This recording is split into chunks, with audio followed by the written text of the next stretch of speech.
Hello and welcome once again, my friends, to Straight Bat, my weekly video blog where, as the title suggests, I comment with a straight bat. At the very outset today, I want to ask you a very simple question. Is this man you are seeing on the screen at the moment a terrorist? Do you recognize him? No, he's not Dawood Ibrahim, Tiger Memon, Hafiz Saeed, all those terrorists, India's most wanted, who are conveniently in a haven in Pakistan. He's not even Mehul Choksi, the fugitive, or Mehul Bhai, or Nirav Modi, the jeweler, or Nirav Bhai, who've run away from the law and are living in Caribbean islands or escaped to London, even though till not too long ago they were dining on the high table as VVIPs. No, my friends, this individual doesn't enjoy the luxury of living in the Caribbean or getting the hospitality of the Pakistani ISI.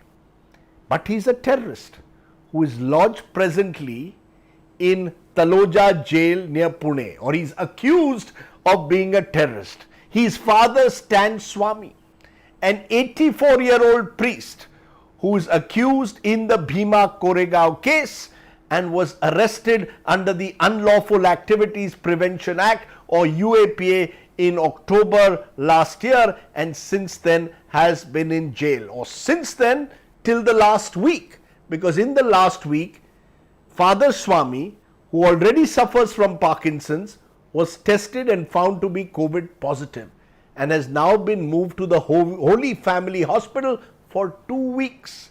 That's right, all of 2 weeks.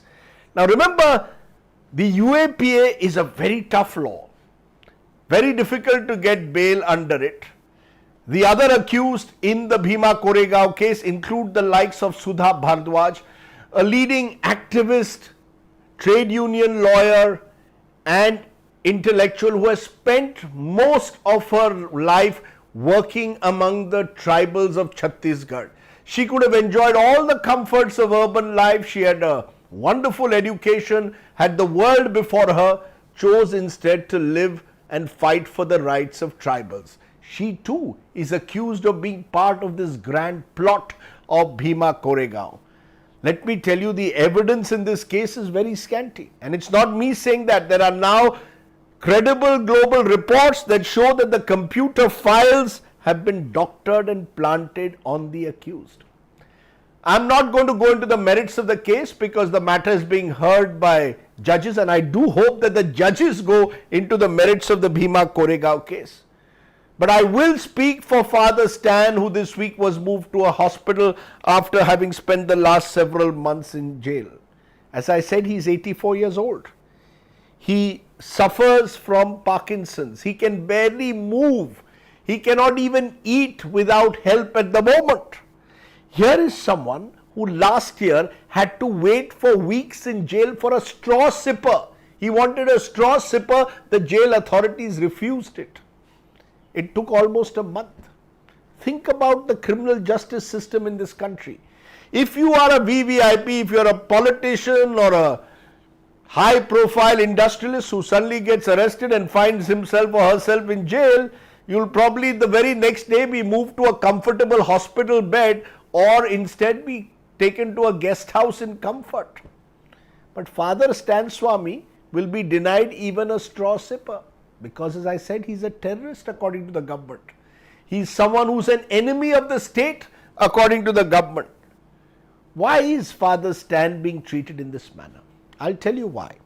First, having spent a lifetime amongst the tribal communities where Father Stan Swami is working, particularly in Jharkhand, it is very easy, and it is the tragedy of today's political discourse, that the moment you work among the poorest of the poor in India's Adivasi communities, you get branded a Maoist.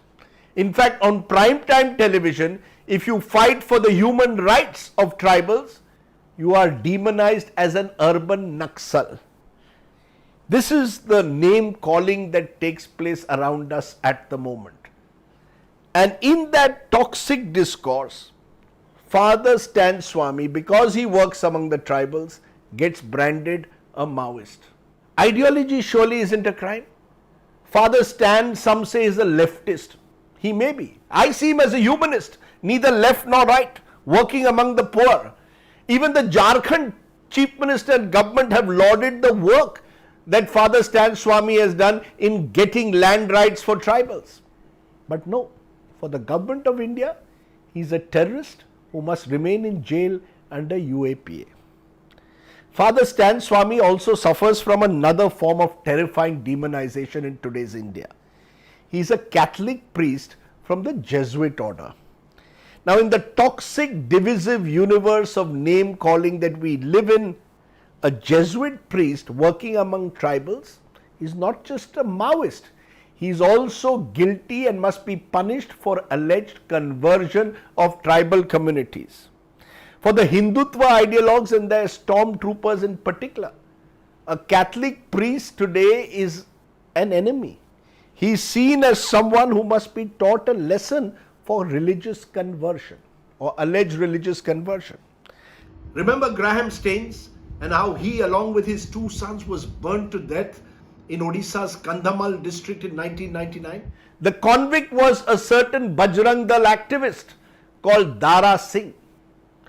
Today, my friends, the Dara Singhs of the world have a license to kill because they get their power from the political system.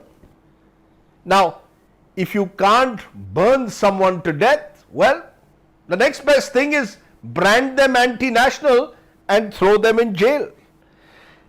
You know, I want to make one thing clear when I say all of this. I don't know Father Stan personally, but I do know a number of people who know him well. You see, like many urban, educated, elite Indians, I too went to a Jesuit school. Some of the finest institutions in this country have been built by Jesuits, and I was privileged to be taught by them. They've known Father Stan and his work, the scholarly work that he has done for years before he went into the forest to work and fight for land rights in a non-violent, and I emphasize the word, in a non-violent constitutional manner. As one of them told me, Rajdeep, you will never meet a more soft-spoken man, someone who doesn't have a single violent bone in his body. Is someone like this going to be treated as a terrorist, they asked me.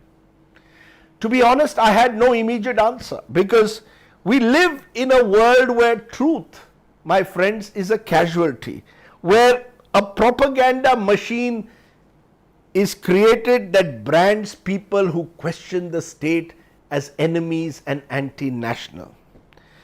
As I said, the Jesuit order has built some of India's finest education institutes. Some of India's finest citizens have come out of these schools. They include IPS officers. They include politicians, including ministers in the current government. But none of them will speak up today for Father Stan Swami, perhaps out of fear or perhaps because it is inconvenient to speak the truth in the times in which we live in. Which is why all one can do today is to appeal to the conscience of every right-thinking citizen out there. Please ask yourself, is an 84-year-old who has spent a lifetime working among the Adivasis to be treated as a terrorist and thrown in jail and be denied bail and now be put in a hospital because he is also COVID positive? Does he not deserve better? Truth is, my friends, and this is why Father Stan Swami's case is important. Because if someone like him today is going to be branded as a terrorist, or a Sudha Bhardwaj for that matter, why will anyone in the future stand up for the Adivasis and tribal rights and their land and forest rights? I want to leave you today with a poem, a few lines from a poem that Father Stan has written while in prison. Light overpowering darkness, hope replacing despair, love winning over hate is the message of Jesus risen.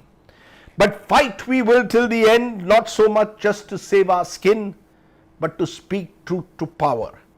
Counting all the while, you all are with us, in mind and in heart. Amen. I want to leave you then with the thoughts of Father Stan Swami and ask the question I asked at the very outset. Is this man a terrorist? Think about it. That was the Straight Bat. And you can of course subscribe to my YouTube channel for many more such videos. For now, stay well, stay safe. Namaskar. Jai Hind.